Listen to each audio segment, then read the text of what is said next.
They mocked Earth's weatherman until he turned a Starstorm into a weapon.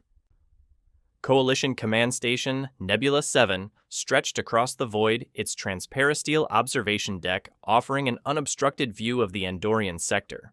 Here, where the galaxy's greatest military minds planned strategies for 17 species, the universe displayed its raw power in cosmic radiation and stellar winds that could obliterate fleets. Against this backdrop, Dr. Nathaniel Brooks stood with his weather monitoring equipment tracking magnetic disturbances that most beings considered irrelevant to warfare. His simple instruments painted readings across displays, showing electromagnetic patterns flowing through space like rivers of invisible fire. The war that would consume everything had already begun. In the Tactical Command Center, Admiral Valor's 4 eyes tracked the advancing Dominion swarm. His Elendra heritage gifted him with tactical vision, but he couldn't grasp what approached. Beside him, strategic AI Helix Prime processed battle data from 1,000 fronts. Swarm advance continues on 17 vectors. Helix Prime reported with computational certainty. Conventional plasma weapons prove inadequate against adaptive chitin armor. Recommendation: deploy quantum disruptors. The Admiral's expression hardened. The swarm had appeared from the galactic rim 6 months ago, moving like a single organism. Every coalition weapon was countered within hours. Status on human integration? Valor asked. Marginal, the AI responded. Human combat units lack Drakthar physical capabilities or Luthari mental acuity. Most assignments have been administrative. What neither the Admiral nor his AI understood was that 3 decks below Dr. Nathaniel Brooks was about to prove that understanding the weather, even space weather, could be more dangerous than any weapon ever conceived. The galaxy was about to learn what happened when you gave a human time to study the sky. The Coalition Transport Meridian's edge dropped out of hyperspace with mechanical precision. Through its viewports, the human contingent saw Nebula 7, a space station stretching 40 kilometers across vacuum, bristling with defensive arrays that could crack moons. Dr. Nathaniel Brooks watched electromagnetic auroras dance across the station's energy shields. At 29, he possessed quiet intensity from tracking patterns most couldn't see. His worn instruments case contained sensors calibrated to detect cosmic weather, stellar winds, and magnetic storms shaping space itself. "First time seeing a real military installation?" asked Elena Foster, settling beside him. At 27, she carried herself with energy engineer confidence, understanding how power moved through systems and human hearts. "First time seeing something this big," Nate admitted, tracking how solar radiation bent around defensive fields. "Look at those magnetic field lines. They're creating interference patterns that could disrupt communications across half the sector." Elena followed his gaze, noting the shimmer where energy fields intersected. "Most people would be looking at the weapons arrays." "Most people don't understand that space weather can be more dangerous than plasma cannons," Nate replied with certainty from years watching the universe's moods. Behind them, David Cross, 33, and every inch the Space Marine listened with disgust. His scarred hands marked by battles on dead worlds clenched as he processed their conversation. "Weather." David's voice carried contempt from watching friends die while theorists discussed probabilities. "We're heading into a war zone, and you're worried about electromagnetic interference." Nate turned to face the Marine, expression calm but resolute.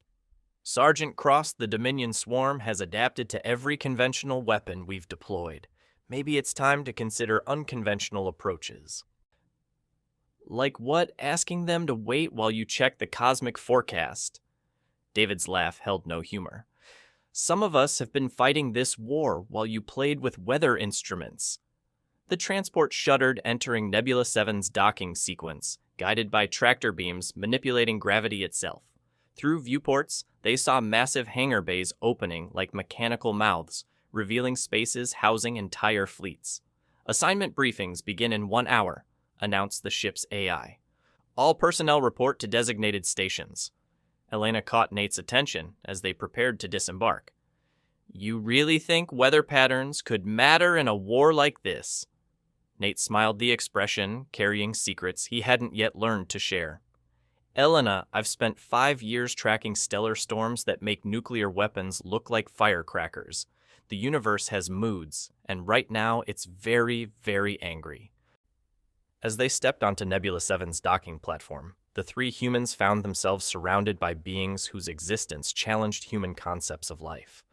Drakthar warriors towered above them, chitinous armor gleaming with biomechanical enhancements. Luthari scholars floated past on gravity cushions, their translucent forms pulsing with bioluminescent thought patterns. Watching them with expressions ranging from curiosity to disdain, the Coalition's military leadership evaluated their newest recruits with clinical assessment usually reserved for spare parts. The human contingent has arrived. Admiral Valor observed from his command post, his four eyes noting the small stature and apparent fragility of these claimed warriors. Assign them to support positions. We cannot afford compromise critical operations. What the Admiral couldn't know was that Dr. Nathaniel Brooks was already studying electromagnetic patterns surrounding the station, his instruments detecting cosmic weather anomalies, suggesting something vast and hostile was moving through the nearby star system. The Dominion swarm was coming, and they were bringing a storm. The Strategic Planning Chamber occupied Nebula 7's heart, its walls lined with holographic displays, rendering entire star systems in tactical detail. Here, the Coalition's finest minds gathered twice daily to analyze enemy movements and calculate survival odds for civilizations spanning multiple galaxies. Dr. Nathaniel Brooks stood at the edge of this intellectual gathering, his weather monitoring tablet looking primitive compared to quantum processors and neural interfaces surrounding him. The other attendees, beings whose mental capabilities had been enhanced by technology operating beyond human understanding, barely acknowledged his presence. Current enemy disposition. Admiral Valor commanded with authority that had never questioned military hierarchy supremacy. Sarakai, the Drakthar warrior, whose 80 years of combat experience had earned her speaking rights among strategists, activated the central display. Her chitinous armor reflected light from tactical readouts as three-dimensional Dominion swarm models materialized above them. 17 confirmed Hive ships advancing on the Meridian Corridor. Her translated voice resonated through acoustic systems. Each vessel demonstrates adaptive shielding that evolves in response to our weapons. Conventional plasma arrays achieve 17% effectiveness before complete neutralization. Archivist Thrin, his Luthari form shifting between visible and ethereal states, added contextual data with precision from 200 years of recording galactic conflicts. Pattern analysis indicates the swarm operates as collective intelligence. Individual ships sacrifice themselves to gather tactical information instantly transmitted to the entire fleet. Nate raised his hand, the gesture drawing bemused attention from beings who communicated through direct neural interface. Admiral, I've been tracking electromagnetic disturbances in sectors where these engagements occurred. The swarm ships seem to alter course whenever they encounter natural stellar phenomena. The silence that followed carried polite dismissal weight. Admiral Valor's four eyes focused on the human with attention usually reserved for minor equipment malfunctions. Elaborate Dr. Brooks. The enemy fleet consistently avoids areas of high magnetic flux, Nate continued, voice steady despite obvious skepticism surrounding him. During the Battle of Kepler 7, they abandoned tactical advantage when encountering a solar flare. At Vega Station, their advanced formation broke apart, hitting the edge of a cosmic radiation storm. Sarakai's armor plates shifted with what might have been amusement. You suggest that a species capable of faster-than-light travel is concerned about weather patterns. I'm suggesting they're avoiding them for reasons we don't understand yet, Nate replied, consulting his tablet for data everyone else considered irrelevant. These aren't random course corrections. There's a pattern here. David Cross, standing with other human military personnel in a section clearly designated for lesser participants, felt his face flush with embarrassment. Here was another example of humans trying to contribute intellectual analysis that obviously exceeded their capabilities. The Marine had fought the swarm on 3 different worlds, watched their adaptive shields deflect every weapon in the Coalition arsenal, and now some weather watcher was suggesting they were afraid of solar wind. Perhaps, Archivist Thrin observed with careful diplomacy from centuries of recording younger species mistakes. Human weather monitoring techniques could provide supplementary data for our analysis. The phrase hung in the air like polite dismissal, gentle redirection, that civilized beings used when dealing with primitive enthusiasm. Nate understood immediately that his observations had been categorized as potentially interesting but ultimately irrelevant to serious military planning. "Thank you, Dr. Brooks," Admiral Valor concluded. "We'll incorporate your meteorological reports into our comprehensive tactical assessment." The meeting continued for another hour, during which the galaxy's greatest strategic minds discussed deployment patterns, resource allocation, and probability matrices spanning multiple dimensions of tactical possibility. Nate took notes, recording not just official decisions, but also the subtle patterns of dismissal and condescension characterizing every interaction with human personnel. Elena Foster found him later in the observation lounge, staring out at the nebula giving the station its name. Her engineering background had earned her slightly more respect than Nate's meteorology, but only slightly. "Rough meeting?" she asked, settling beside him with 2 cups of coffee, a beverage that had somehow become the unofficial symbol of human persistence throughout the galaxy. "They think I'm measuring raindrops while the house burns down," Nate replied, fingers tracing electromagnetic patterns on his tablet screen. "But Elena, look at these readings. The stellar weather in this sector is building towards something massive. Solar flares, magnetic storms, cosmic radiation levels that could fry electronics from 3 star systems away." Elena studied the data, her engineer's mind recognizing patterns most people would miss. "You think the swarm knows something we don't. I think they're smart enough to get out of the way when the universe is about to throw a tantrum," Nate said, voice carrying conviction forged by years of watching nature's power dwarf human technology. "The question is what happens if we're standing in the wrong place when it hits." Above them, Nebula 7's lights painted the cosmos in blue and gold, a technological aurora masking the building electromagnetic storm that Dr. Nathaniel Brooks was only beginning to understand. The galaxy's military leaders were preparing for conventional warfare, deploying weapons and strategies that had served them well for centuries. None of them realized that the real battle would be fought with forces that had existed since the birth of stars themselves. The attack began with silence that precedes catastrophe. Emergency klaxons shattered Nebula 7's morning routine, announcing the Dominion swarm had finally arrived in force. Through massive viewports, distant explosions bloomed like deadly flowers as the outer defense perimeter engaged an enemy moving like liquid shadow through vacuum. Dr. Nathaniel Brooks felt the station shudder beneath his feet. Tremors, speaking of weapons beyond human comprehension, striking defensive barriers that had protected the sector for decades. His weather monitoring station, tucked in a forgotten auxiliary observatory, suddenly became the only place where the true nature of the approaching battle could be observed. "All personnel to emergency stations." The station's AI announced, maintaining perfect calm as chaos erupted throughout the massive structure. "This is not a drill." Through his instruments, Nate watched electromagnetic patterns shift as the swarm fleet emerged from hyperspace in formation. Their ship's massive organic constructs, pulsing with bioluminescent communication networks, moved with coordinated precision of schooling fish, each vessel responding to threats with instantaneous adaptation. In the Strategic Command Center, Admiral Valor stared at tactical displays painting the approaching conflict in 3-dimensional detail. The enemy force consisted of 12 hive ships, each one carrying enough firepower to sterilize entire worlds. Behind them, a support fleet of smaller vessels created intricate webs of overlapping defensive fields. Engagement range in 17 minutes. Sarah Kai reported her warrior's instincts, already calculating firing solutions and evasion patterns. Recommend deployment of quantum disruption arrays and concentrated plasma bombardment. "Execute!" Valor commanded, his 4 eyes tracking multiple screens as coalition forces moved to intercept the advancing swarm. The battle that followed redefined technological warfare. Coalition ships unleashed weapons that bent space-time itself, creating gravitational shears that could crack planets. Plasma cannons fired streams of contained stellar fire, their energy beams carving valleys of molten destruction across enemy hulls.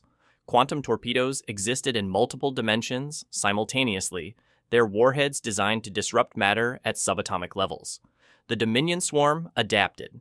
Within minutes of the first exchange, enemy shields began shifting their molecular structure to deflect incoming energy. Biomechanical armor plates rearranged themselves to present optimal angles against kinetic weapons. The swarm ships learned, evolved, and countered each new threat with terrifying efficiency of collective intelligence that processed tactical data faster than individual thought. Weapon effectiveness dropping to 12%. Helix Prime reported its computational certainty beginning to develop what could only be described as electronic uncertainty. Enemy adaptation rate exceeds all predictive models. In his forgotten observatory, Nate watched something the Coalition's strategic computers had missed entirely.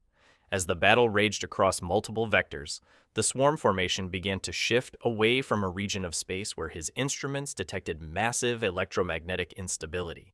Solar radiation levels were spiking, magnetic field lines were converging, and the stellar weather patterns he had been tracking for months were building toward a crescendo that could dwarf the firepower of both fleets combined.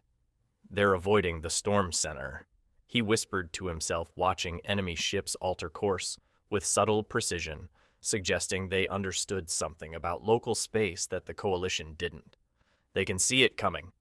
David Cross, manning a defensive turret on the station's outer ring, felt his world narrow to the mechanical rhythm of target acquisition and weapons fire. His training had prepared him for combat against organic enemies, beings who could be killed with sufficient application of violence. But the swarm ships absorbed his plasma bolts and kept coming, their hulls reshaping themselves to render his weapons ineffective. "This is impossible," he growled into his communications headset, watching his shots score direct hits that produce no visible damage.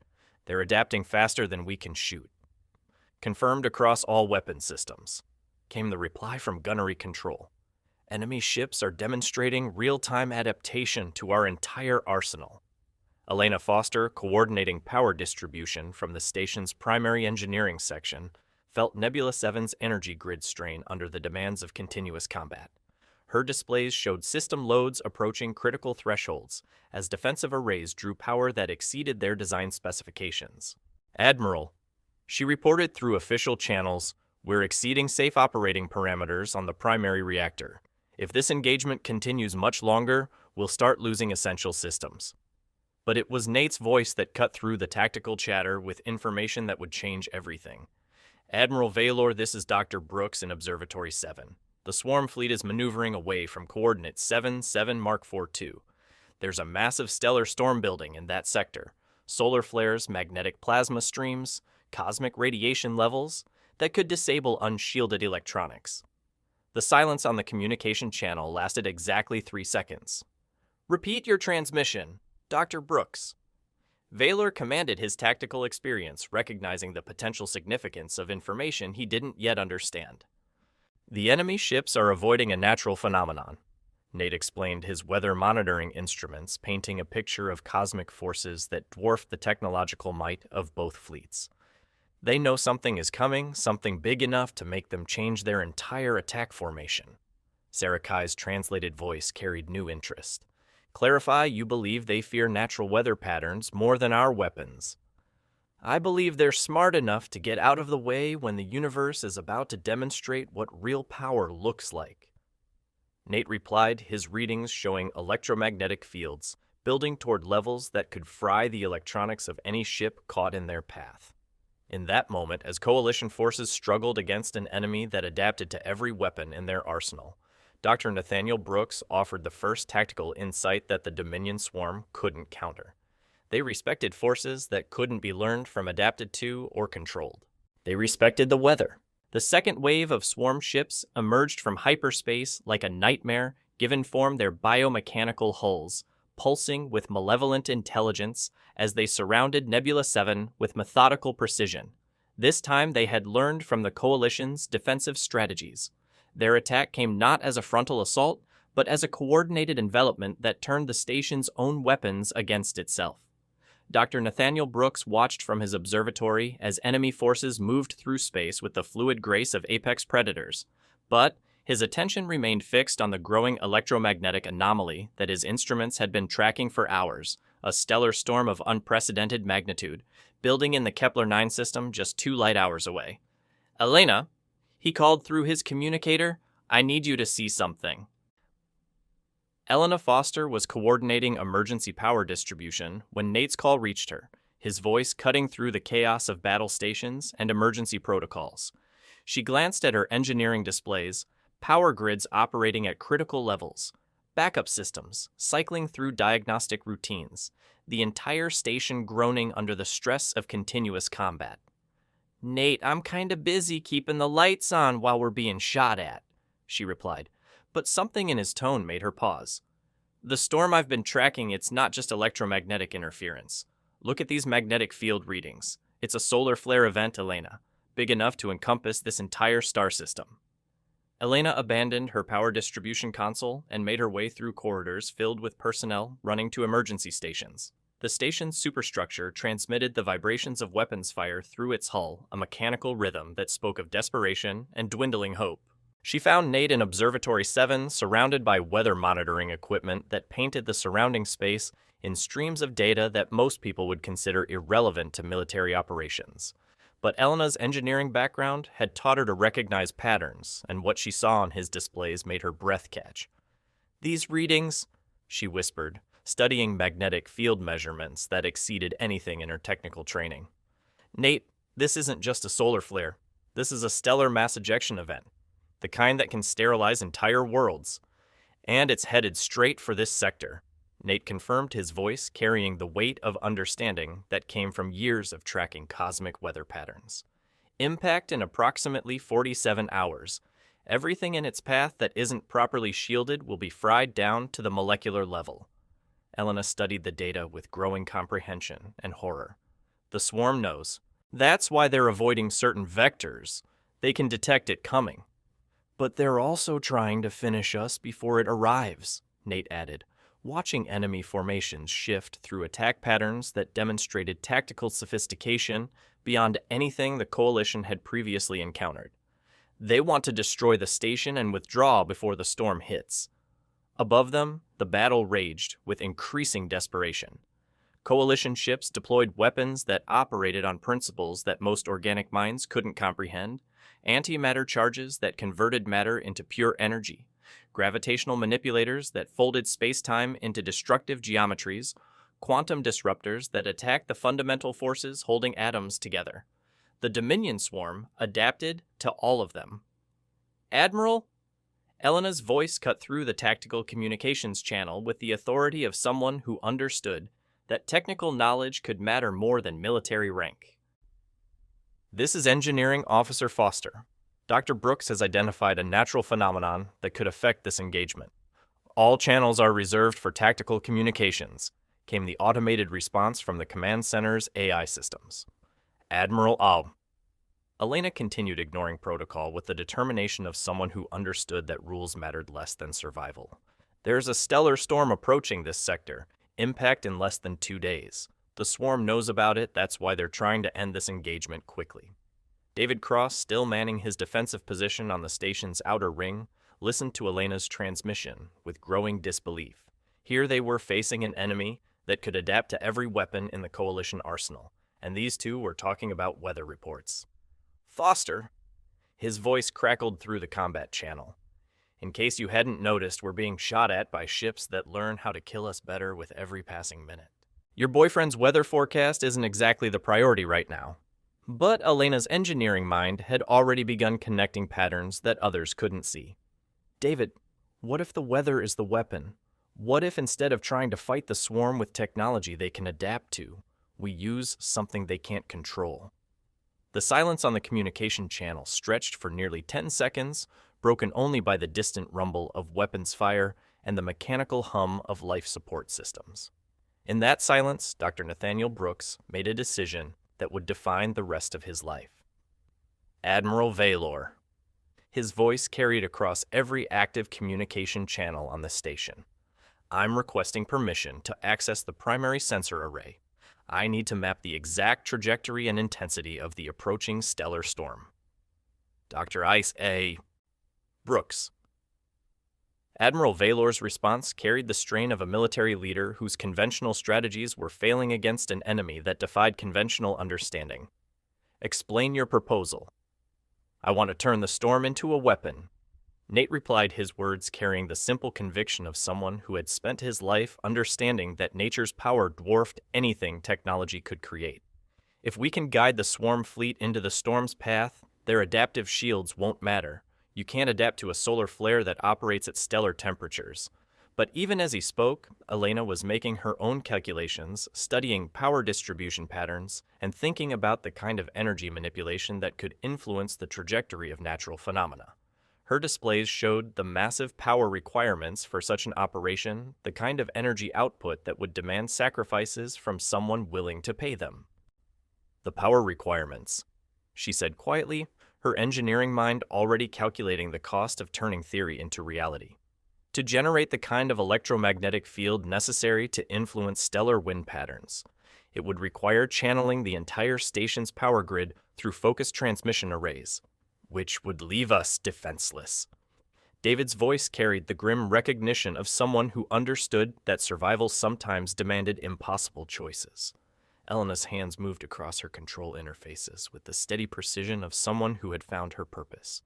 Not defenseless, just committed to a strategy that doesn't allow for failure. In the Strategic Command Center, Admiral Valor stared at displays that showed his conventional forces being systematically dismantled by an enemy that learned faster than his weapons could adapt. The choice before him represented everything that military doctrine warned against, trusting the survival of his forces to an untested theory proposed by specialists whose expertise lay outside recognized tactical parameters. But as swarm ships continued their methodical destruction of coalition defensive positions, Valor realized that conventional wisdom had already failed. Sometimes the choice wasn't between good options and bad options. Sometimes the choice was between the impossible and the inevitable. Dr. Brooks. The Admiral's voice carried the weight of a decision that could save or doom every living being under his command. You have access to primary sensors. Coordinate with Engineering Officer Foster. Make this work. And in that moment, as Elena Foster began rerouting power systems that would leave Nebula 7 vulnerable to every weapon the swarm possessed, Dr. Nathaniel Brooks became the most important person in the galaxy. The Weatherman who would weaponize the stars themselves. The transformation began in the deep levels of Nebula 7, where Elena Foster's engineering expertise met systems that had been designed by beings who understood that the most powerful forces in the universe were also the most dangerous to control. Her fingers moved across control interfaces with practiced precision, rerouting power from defensive arrays, life support backups, and every non-essential system on the station. Power distribution at 67% of required levels, she reported through the communication system, her voice steady despite the magnitude of what she was attempting. I need to divert energy from primary life support to reach the threshold for stellar weather manipulation. Dr. Nathaniel Brooks, now connected to Nebula 7's primary sensor array, watched electromagnetic patterns flow through space with the kind of detailed resolution that revealed the universe's hidden architecture. The approaching stellar storm wasn't just a single phenomenon. It was a complex interaction of solar radiation, magnetic field fluctuations, and cosmic wind patterns that operated on scales that dwarfed planetary systems. Admiral. Nate's voice carried across the command center with growing confidence. I'm tracking the storm's leading edge. It's moving faster than our initial calculations suggested. Impact in 31 hours, not 47. In the Strategic Command Center, Admiral Valor found himself watching displays that painted a picture of warfare unlike anything in galactic military history. The Dominion swarm continued their methodical assault, but their formation patterns had begun to shift in ways that suggested they too were tracking the approaching cosmic storm. Analysis, Helix Prime. Valor commanded. Enemy behavior indicates awareness of the stellar phenomenon. The strategic AI replied its computational processes, struggling with tactical variables that couldn't be quantified through conventional analysis. Their attack patterns suggest urgency to complete this engagement before the storm's arrival. Sarakai, her Drakthar warrior instincts finally recognizing something that transcended traditional military doctrine, moved closer to the tactical displays. They fear the storm more than our weapons, which tells us something important. Archivist Thrin observed his 2 centuries of recording galactic conflicts, providing context that even the most advanced AIs lacked. They possess survival instincts that prioritize natural phenomena over technological threats. But it was David Cross, still manning his defensive position while listening to these conversations through the combat communication network, who finally understood what the others were beginning to grasp. "They're not just smart," he said, his voice carrying the recognition of someone who had faced the swarm in direct combat. "They're wise. They know that technology can be countered, but nature doesn't negotiate." Elena's voice cut through the tactical chatter with the authority of someone whose expertise had suddenly become critical to their survival. "Nate, I'm reading massive power fluctuations in the station's magnetic field generators. If we're going to attempt stellar weather manipulation, it has to be now. The system won't handle this kind of energy load for more than a few hours."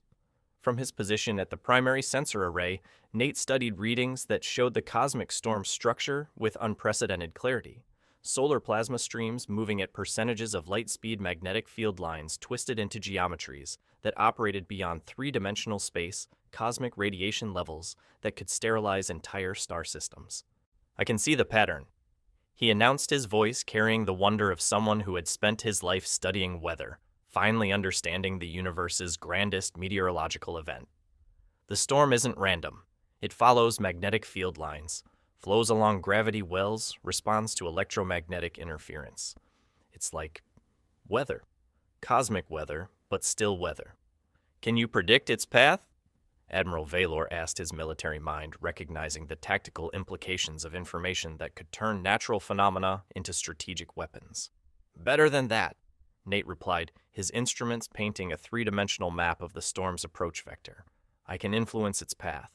Elena, if we create the right kind of electromagnetic interference pattern, we can bend the storm's trajectory, guide it where we want it to go." Sarakai's translated voice carried something that might have been respect. "You propose to weaponize stellar forces. I propose to do what humans have always done." Nate answered, his hands adjusting sensor arrays to track electromagnetic patterns that spanned light years. "We're going to study the weather, understand its moods, and get out of the way when it's angry. The difference is, this time we're going to make sure our enemies are standing in the wrong place when the storm hits." Elena's engineering expertise had already begun calculating the power requirements for such an operation.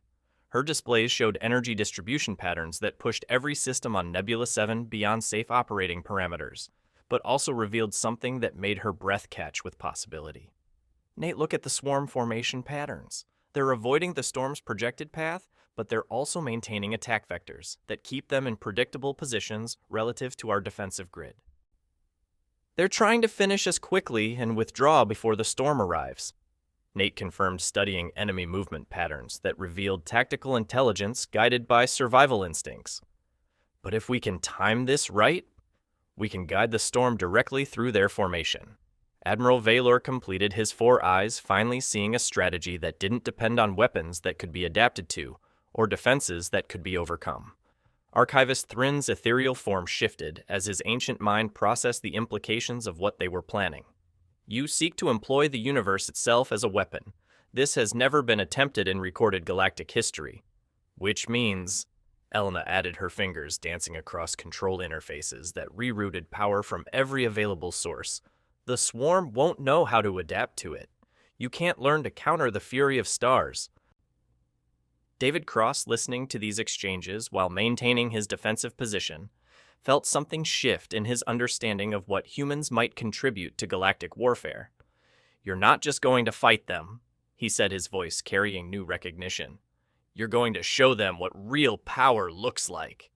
But even as hope began to build among the Coalition forces, the Dominion swarm intensified their assault with the desperation of beings who understood that time was running out. Their biomechanical ships pulsed with increased energy as they threw everything they had at Nebula 7's defenses, trying to complete their destruction before the approaching storm could interfere with their plans. "All hands!" Admiral Valor's voice resonated throughout the station. "Prepare for emergency power diversion. We're about to attempt something that has never been tried before." "Doctor." "Brooks Engineering Officer Foster, the survival of this station depends on your understanding of forces that exist beyond military doctrine.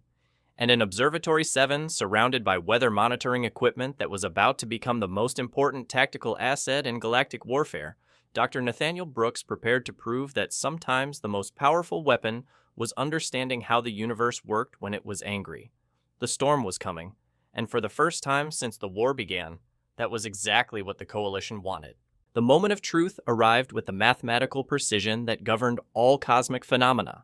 Elena Foster's power redistribution had pushed every system on Nebula 7 to the edge of catastrophic failure, channeling energy through magnetic field generators that had never been designed to operate at such extreme levels. Warning lights painted the engineering sections in shades of amber and red, while automated systems issued continuous alerts about conditions that exceeded all safety protocols. Power levels at 93% of theoretical maximum. Elena reported her voice steady despite the knowledge that they were operating equipment beyond its design specifications. Any higher, and we risk cascade failures throughout the entire grid. Dr. Nathaniel Brooks, now connected to the station's most sensitive instruments, watched the approaching stellar storm with the kind of detailed clarity that revealed the universe's hidden architecture. Through the primary sensor array, he could see magnetic field lines stretching across light-years solar plasma streams, moving at speeds that challenged the laws of physics and cosmic radiation patterns that painted space in frequencies invisible to organic eyes. The storm front is 17 hours out. He announced his instruments tracking phenomena that operated on scales beyond human comprehension. Elena, I'm ready to begin electromagnetic field manipulation. Are the magnetic field generators stable? Define stable. Elena replied, her engineering displays showing system loads that fluctuated between critical and catastrophic. We're operating in theoretical territory here, Nate. The equipment is holding, but I can't guarantee how long we can maintain these power levels. In the Strategic Command Center, Admiral Valor watched tactical displays that showed the Dominion swarm intensifying their assault with desperate urgency. Their biomechanical ships had begun sacrifice maneuvers, throwing themselves against Coalition defenses, with the kind of coordinated desperation that suggested they understood exactly what was approaching. Enemy formation is compacting. Sarakai reported, her warriors' instincts recognizing battle patterns that transcended conventional tactics. They're attempting to complete their attack before withdrawing to safe distance from the stellar phenomenon. Which means they're predictable. David Cross observed from his defensive position, finally understanding the tactical implications of enemy behavior that prioritize survival over victory. They have to stay in formation to maintain their assault, but that formation keeps them exactly where we want them. Archivist Thrin's ancient mind processed the unprecedented nature of what they were witnessing. In 2 centuries of recording galactic conflicts, I have never observed the deliberate manipulation of stellar phenomena for tactical advantage. This will require new categories of historical documentation. But it was Nate's voice that cut through the academic discussion with the authority of someone who had spent his life understanding forces that dwarfed human technology. Admiral initiating electromagnetic field manipulation in 10 seconds. The storm front will begin course correction in approximately 6 minutes. All stations. Admiral Valor commanded, his voice carrying across every communication channel on Nebula 7. Brace for stellar weather manipulation. This is unprecedented territory. Elena's hands moved across her control interfaces with the precision of someone whose engineering expertise had become the critical factor in humanity's survival. Magnetic field generators at maximum output. Nate, you have full power. Through the primary sensor array, Dr. Nathaniel Brooks reached out with instruments that had been designed to observe cosmic weather and began the delicate process of influencing phenomena that operated with the power of stellar furnaces. His understanding of electromagnetic patterns, magnetic field interactions, and cosmic wind dynamics became the foundation for something that had never been attempted in galactic history, turning the universe's fury into a precision weapon. Field manipulation initiated, he announced, watching as Nebula 7's magnetic field generators created interference patterns that stretched across interplanetary distances. The storm front is responding, course correction beginning. The change was visible through the station's massive viewports as the approaching stellar storm, a wall of cosmic fire that spanned multiple star systems, began to shift its trajectory with ponderous majesty. Solar plasma streams that had been flowing along natural magnetic field lines suddenly encountered artificial interference patterns that bent their path like water flowing around obstacles. "It's working," Elena breathed, watching her engineering displays show power consumption that exceeded every safety protocol ever written. The storm is changing course, but the Dominion swarm had recognized the threat.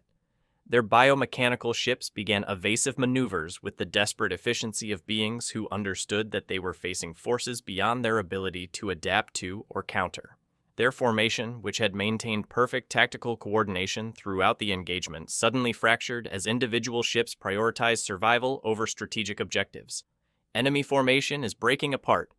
SciFi reported her combat experience, recognizing panic when she saw it. "They're attempting emergency withdrawal." Too late. Nate announced his weather monitoring instruments tracking the storm's new trajectory with scientific precision. Impact with enemy formation in 14 minutes. The electromagnetic interference from their own ships is preventing coordinated retreat. David Cross, watching enemy vessels that had seemed invincible suddenly fleeing in disorder, felt something shift in his understanding of human capabilities. They're running. The things that adapt to every weapon we have, they're running from weather. Not just weather, Elena corrected, her engineering mind understanding the true magnitude of what they had accomplished. They're running from the controlled application of stellar forces. We just turned a star into an artillery piece. Through the primary sensor array, Nate watched the cosmic storm he had spent months tracking finally intersect with the Dominion swarm's retreat vector. The collision between organic technology and stellar fury created a light show that was visible across multiple star systems, biomechanical ships that had withstood every weapon in the Coalition arsenal, being reduced to their component atoms by solar plasma, moving at near light speed. Enemy fleet is gone. Admiral Valor reported, his voice carrying the disbelief of someone witnessing something that challenged every assumption about warfare and technology. Complete destruction. No survivors detected. Elena's power distribution systems finally began cycling down from emergency levels, the engineering miracle that had made stellar weather manipulation possible slowly returning to normal operations. Power levels stabilizing, all primary systems returning to safe operating parameters. But in Observatory 7, Dr. Nathaniel Brooks continued tracking the stellar storm that had become humanity's ultimate weapon. His instruments showed the cosmic phenomenon continuing its journey through space, carrying energy levels that could sterilize entire worlds, and electromagnetic effects that would influence space weather patterns for decades to come. "The storm's not stopping," and he announced, his voice carrying both triumph and concern. "It's continuing along its modified trajectory. We've created a stellar weather event that will affect this entire sector for years." Archivist Thrin's ethereal form pulsed with the kind of historical recognition that came from witnessing events that would reshape galactic understanding. "Dr. Brooks, Engineering Officer Foster, you have not merely won a battle.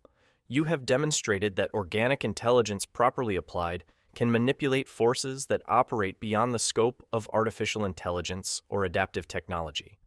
SciFi's translated voice carried something that might have been admiration. "Humans don't fight the universe. They make the universe fight for them." And in that moment, as the Dominion swarm's adaptive biotechnology was reduced to cooling plasma by forces that had burned since the birth of galaxies, Dr. Nathaniel Brooks realized that weather prediction had become the most important military skill in the galaxy. The stars themselves had learned to obey human understanding. 3 months after the Battle of Nebula 7, the Coalition established the Stellar Weather Monitoring Institute in the reconstructed sections of the station that had housed Dr. Nathaniel Brooks's original observatory. The new facility stretched across 40 kilometers of specialized laboratories, sensor arrays, and research facilities dedicated to understanding how cosmic weather patterns could be predicted, influenced, and, when necessary, weaponized. The transformation represented more than just institutional recognition. It marked a fundamental shift in how galactic civilization understood the relationship between technology and natural forces. Where once the galaxy's greatest minds had focused on building more sophisticated weapons and defensive systems, they now invested in understanding the universe's own arsenal of stellar fury and cosmic storms. Dr. Chire. Nathaniel Brooks stood in the Institute's central observatory surrounded by weather monitoring equipment that had evolved far beyond his original simple sensors. But the core principles remained unchanged: careful observation, patient analysis, and the understanding that nature's patterns contained wisdom that couldn't be programmed into artificial intelligence or learned through adaptive algorithms. The memorial is ready for dedication. Elena Foster announced, her voice carrying the satisfaction of someone whose engineering expertise had helped reshape galactic military doctrine. She had been promoted to Chief of Stellar Engineering, overseeing projects that integrated weather monitoring with defensive systems throughout Coalition space. Elena led Nate through corridors that now bustled with activity as scientists from 17 different species worked to understand the implications of stellar weather manipulation. The halls that had once been forgotten sections of the station now housed laboratories where the galaxy's brightest minds studied phenomena that operated beyond the scope of conventional military thinking. The memorial itself occupied a chamber that had been carved from a single piece of crystallized spacetime, its surfaces inscribed with equations that described the fundamental forces Dr. Brooks had learned to influence. At its center stood a simple granite monument, its surface bearing names and words that would endure for millennia. Elena Foster, who sowed the seeds of sacrifice. Nathaniel Brooks, who turned the sky into a weapon, the inscription read. But beneath those official recognitions, additional text had been carved in letters that seemed to burn with their own inner light. In the universe, the weakest know how to borrow, the strongest the stars. Admiral Valor, now Supreme Commander of Coalition Stellar Defense, stood before the memorial with the bearing of someone whose understanding of warfare had been fundamentally transformed. His 4 eyes, which had once focused exclusively on tactical displays and weapons effectiveness reports, now regularly studied weather patterns and cosmic phenomena with the attention of a student learning new forms of strategic thinking. "Dr. Brooks?" The Admiral said, his voice carrying respect that hadn't existed before the battle. "The Coalition Science Council has requested your recommendations for expanding stellar weather monitoring throughout the galaxy." Nate considered the question with the careful thought that had always characterized his approach to understanding natural phenomena. Every sector needs weather stations, not just monitoring equipment, but people who understand that the universe has moods and patterns. Scientists who can read the sky and recognize when conditions are building towards something significant.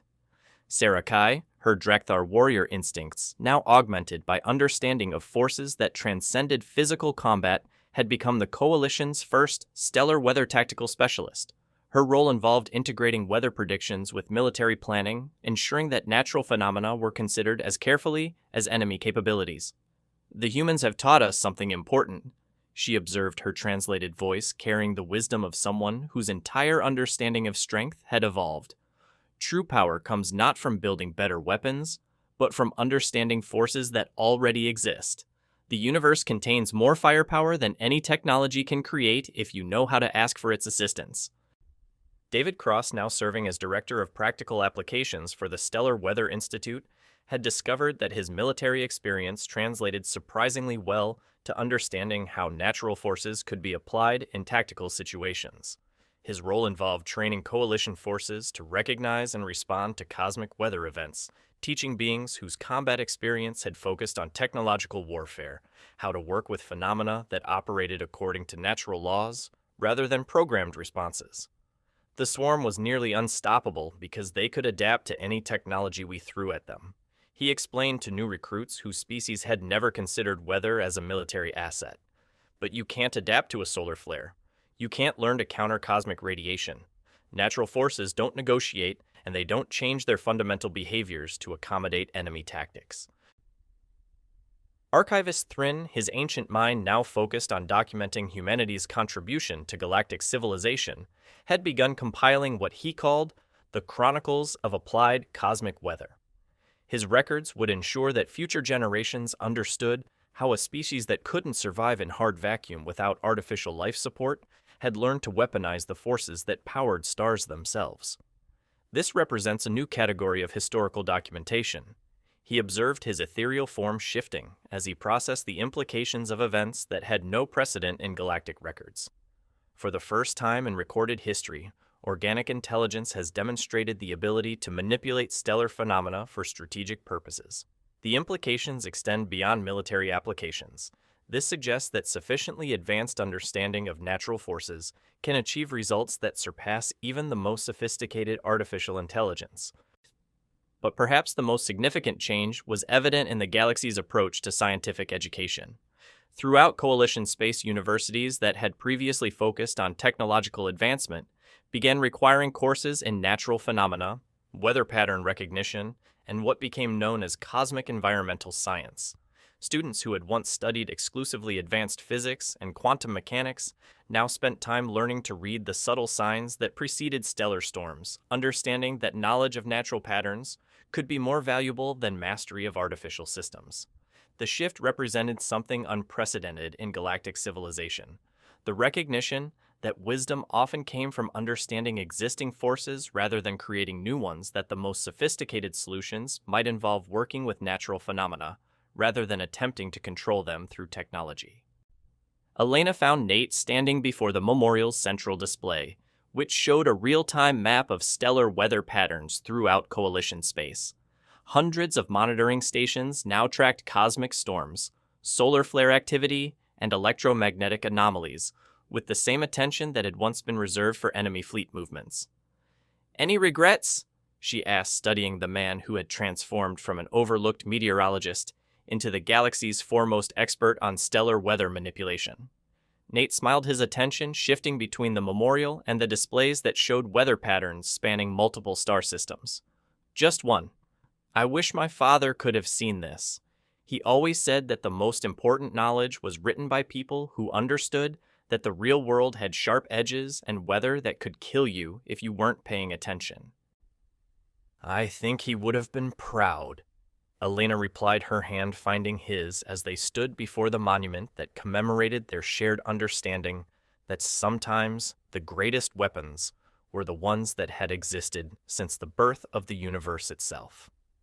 Outside the memorial chamber, the Stellar Weather Institute continued its work of cataloging cosmic phenomena, training new weather specialists, and ensuring that the galaxy would never again be caught unprepared by forces that operated beyond the scope of artificial intelligence or adaptive technology. The war was over. Humanity had saved the galaxy, and they had done it by learning to read the sky with the same careful attention that had guided human civilization since people first looked up and wondered what the weather would bring tomorrow. In the end, Dr. Nathaniel Brooks had proven something that artificial intelligence couldn't calculate and adaptive technology couldn't replicate. Sometimes the most sophisticated solution was simply understanding how the universe worked when it was in a bad mood. The stars themselves had learned to listen to human weather reports. The universe holds more power than any weapon ever forged, waiting for those wise enough to understand its moods and brave enough to ask for its assistance. If this story moved you, if it reminded you that true strength comes from wisdom rather than firepower, then like this video and subscribe for more sci-fi stories that explore what happens when human curiosity meets cosmic fury. Share this tale with anyone who believes that understanding nature's patterns is the first step toward harnessing its incredible power. Because sometimes the greatest victory comes not from fighting the universe, but from convincing it to fight alongside you.